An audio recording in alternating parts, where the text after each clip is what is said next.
Good morning बच्चों। आज कक्षा 12 के बच्चों को वंशागत के आणविक आधार वाले पार्ट में बताया जाएगा आरएनए के बारे में। आरएनए का फुल फॉर्म होता है राइबोन्यूक्लिक एसिड। इस टॉपिक के पहले आप लोगों ने वंशागत के आणविक आधार में डीएनए आनुवंशिक पदार्थ क्यों होता है, डीएनए के संदर्भ में ग्रिफिथ का रूपांतरण प्रयोग पढ़ा, चेज का, हार्ले का आपने नियम पढ़ा, किस तरह उन्होंने बैक्टीरियोफेज में अपना प्रयोग करके आपको दिखाया। आज आपको इसमें आरएनए के बारे में पढ़ाया जाएगा, वंशागत के आणविक पदार्थ के बारे में, आणविक आधार के बारे में। इस पाठ में आप ये जान लीजिए बच्चों की डीएनए के पहले आरएनए की खोज हुई। डीएनए के पहले आरएनए को ही आनुवंशिक पदार्थ माना जाता था। तो आप ये कह सकते हैं कि आरएनए सबसे पहला पदार्थ था जिसने आनुवंशिक पदार्थ के रूप में कार्य किया। आरएनए के बाद डीएनए ने आनुवंशिक पदार्थ के रूप में कार्य करना शुरू किया। तो आरएनए की विशेषता यह होती है कि इसके अंदर आनुवंशिक सूचनाओं को निहित करने की शक्ति पाई जाती है। आरएनए की विशेषता बच्चों यह होती है कि आरएनए में आनुवंशिक सूचनाओं को निहित करने की शक्ति पाई जाती है, क्षमता पाई जाती है।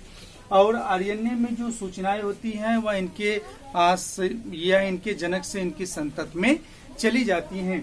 इसके बाद जो आरएनए होती हैं यह जैव उत्प्रेरक बायोकैटालिसिस्ट के रूप में भी कार्य करते हैं। और ठीक, और इसके बाद यह रासायनिक क्रियाओं को, उनकी जैविक क्रियाओं में उनकी रासायनिक क्रियाओं को भी प्रभावित कर सकते हैं या बढ़ाने का भी काम कर सकते हैं। और इसके बाद बच्चों आपको जान के आप बड़ा ही आश्चर्य होगा, एग्जाम में कभी कभी ये पूछा जाता है कि डीएनए और आरएनए में सबसे पहला विकास किसका हुआ। तो आप जान लीजिए कि आरएनए का विकास डीएनए से काफी पहले हो गया था, क्योंकि जो विकसित जंतु होते हैं उनमें डीएनए आनुवंशिक पदार्थ के रूप में कार्य करता है। लेकिन इसके पहले जो है वायरस की खोज, विषाणु, वायरस की, बैक्टीरिया की, इन सभी की खोज हो चुकी थी या इनके बारे पृथ्वी पर उत्पन्न हो चुके थे। अब एक क्वेश्चन उठता है कि आनुवंशिक आरएनए आनुवंशिक पदार्थ के रूप में किसमें काम करता है। तो आप ये जान लीजिए कि एचआईवी एड्स का वायरस होता है, एचआईवी, ठीक, इसमें यह आनुवंशिक पदार्थ के रूप में आरएनए कार्य करता है। टीएमवी टोबैको मोज़ेक वायरस तंबाकू में पाया जाता है, इसमें भी यह आनुवंशिक पदार्थ के रूप में कार्य करता है। इन्फ्लुएंजा में भी ये आनुवंशिक पदार्थ के रूप में काम करता है। इसके बाद पोलियोमाइलिटिस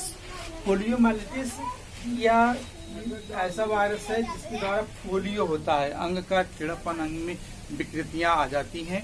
ठीक है, इस समय सरकार के द्वारा पोलियो का टीका लगाया जाता है, जिससे और लगभग देश में आपके पोलियो मुक्त देश आपका घोषित हो चुका है। फिर भी कुछ घटनाएं कहीं न कहीं से सुनाई दे जाती हैं। हर की केंद्र सरकार, भारत सरकार पूरी तरह से तत्पर है कि लोग जो है स्वस्थ हों और खासतौर पे उनमें पोलियो की बीमारी न पाई जाए। पोलियो का जो वायरस है उसको बोलते हैं पोलियोमाइलिटिस। ठीक है, तो पोलियोमाइलिटिस में भी जो आनुवंशिक पदार्थ के रूप में कार्य करता है वह आरएनए होता है। इसके बाद इंसेफेलाइटिस में भी यह कार्य करता है आनुवंशिक पदार्थ के रूप में। आरएनए के बारे में बच्चों जो मैंने आपको बताया कि जैसे आरएनए है, सॉरी आरएनए, आप आरएनए न कह के आप ये कह सकते हैं कि एक पॉइंट और आप कह सकते हैं कि पौधों में जो अधिकांश विषाणु पाए जाते हैं इनमें भी ये जो आरएनए है या आनुवंशिक पदार्थ के रूप में कार्य करता है। अब बच्चों आगे आप देखेंगे तो आरएनए की विशेषता यह होती है कि यह पौधों के अधिकांश विषाणु में, पौधों के जो अधिकांश विषाणु वाले रोग होती हैं उनमें भी आनुवंशिक पदार्थ के रूप में आरएनए ही कार्य करता है। इसके बाद कुछ बीजाणु भोजियों में, बीजाणु भोजी जिन्हें हम कहते हैं बैक्टीरियोफेज, इंग्लिश में क्या बोलते हैं बीजाणु भोजियों को, बैक्टीरियोफेज।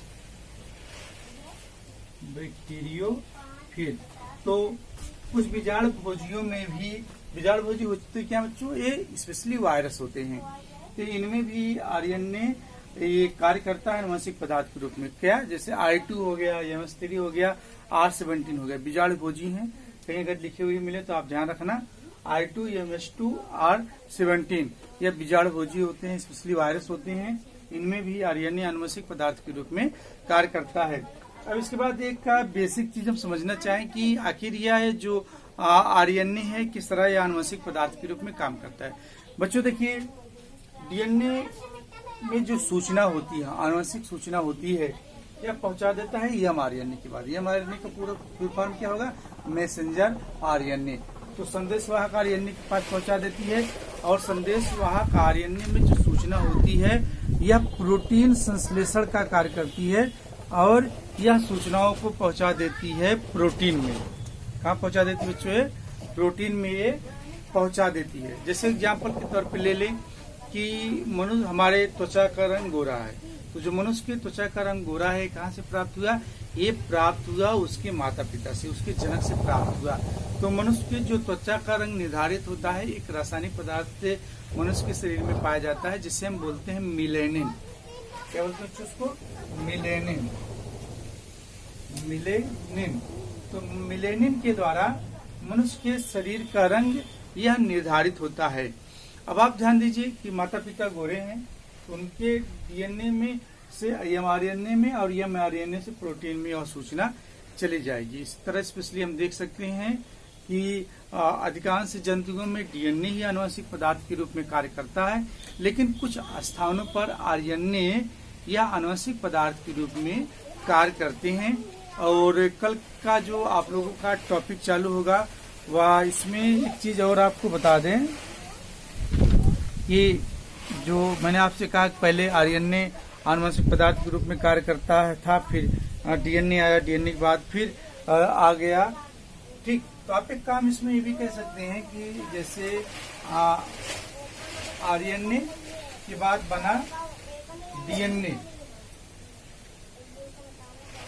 डीएनए के बाद फिर आया आपका एमआरएनए, एमआरएनए से फिर बना प्रोटीन। अब अगर देखें तो आरएनए और डीएनए में जो है यह रिवर्स ट्रांसक्रिप्टेज रिएक्शंस होता है। रिवर्स ट्रांसक्रिप्शन, उल्टा अपक्रिया, रिवर्स ट्रांसक्रिप्शन अपक्रिया होती है। मतलब डीएनए से आरएनए, आरएनए से डीएनए बन जाता है, और यह सूचना पहुंचा देता है एमआरएनए में, और यह प्रोटीन के द्वारा जो सूचनाएं होती हैं वह एक पीढ़ी से दूसरी पीढ़ी में जाती रहती हैं और अपना कार्य करती रहती हैं। कल वाले टॉपिक में आज आरएनए के साथ आपका समाप्त हुआ। कई प्रकार के होते हैं RNA, mRNA, messenger RNA, T RNA, transfer RNA, S RNA, single RNA.